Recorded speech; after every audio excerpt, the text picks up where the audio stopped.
అందరికీ నమస్కారం. మొన్న మిగిలిపోయిన పొలం కోసిన కదా, పంజలు కడతాను.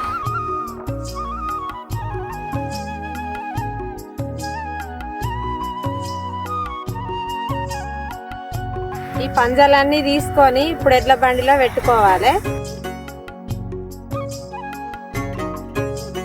మేము రోజంతా చేసే పనిని ఒక్క నిమిషంలో చూస్తాండ్రు, కానీ రైతు చేసే పని చాలా కష్టం ఉంటుంది.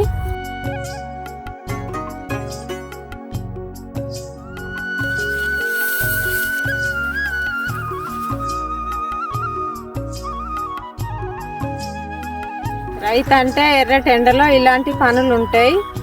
మీరే చూస్తారు కదా రైతు పడే కష్టం ఎట్లుంటుందో.